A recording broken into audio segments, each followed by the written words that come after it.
In the early hours of September 13, 2022, 22-year-old Mahsa Amini, also known by her Kurdish name Jina, was visiting Tehran from her hometown of Sagez in the Kurdistan province of Iran. She was stopped by the morality police, Gashti Irshad, for allegedly violating the country's strict compulsory hijab law. International Australia +3. According to eyewitnesses, she was pushed into a police van, beaten during the transfer to the Vozara detention center, fell into a coma, was transferred to Kasra Hospital, and died in custody 3 days later, on September 16, 2022. Amnesty International +2. Her death sparked something far bigger than anyone expected. Her death became the trigger for nationwide protests under the slogan, Woman, Life, Freedom, Jin, Din, Azadi. In towns across Iran, especially in Kurdish and Baloch-populated regions, women removed their headscarves, cut their hair in public, defied state orders. Amnesty UK +1. Security forces responded with overwhelming force. Live ammunition, birdshot and metal pellets fired into crowds, widespread use of tear gas, mass arrests.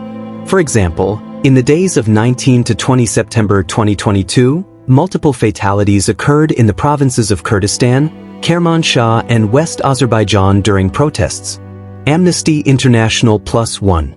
By early 2023, the numbers compiled by human rights groups were staggering: hundreds of protesters killed, tens of thousands arrested.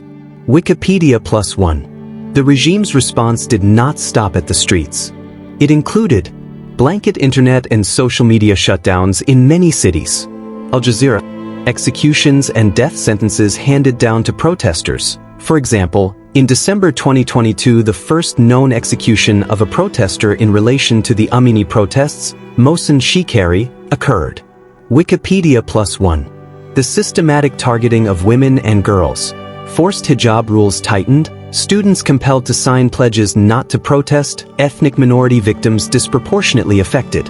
Amnesty UK +1.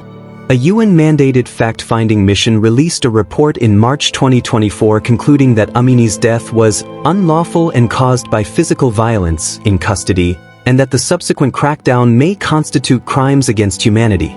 AP News +1. What changed? What's the resolution?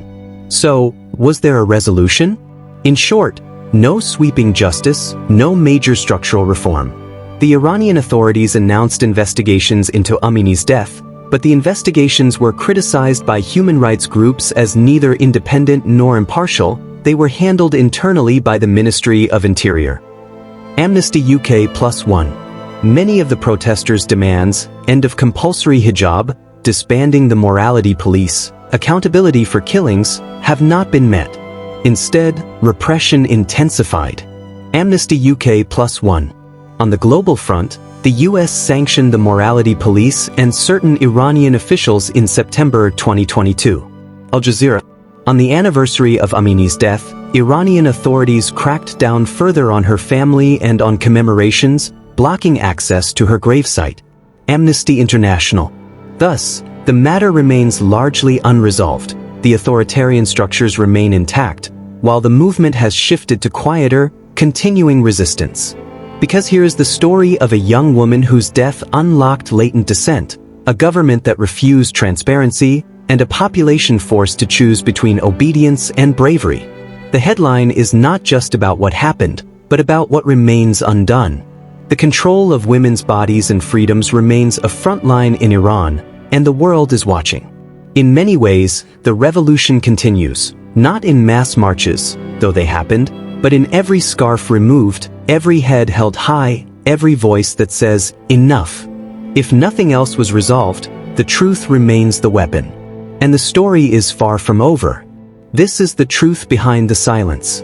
This is the cost of freedom in the shadows of power. Thank you for watching. If you found this video meaningful, hit like, subscribe and ring the bell so you won't miss the next chapter where we look at next story. Because truth cannot wait.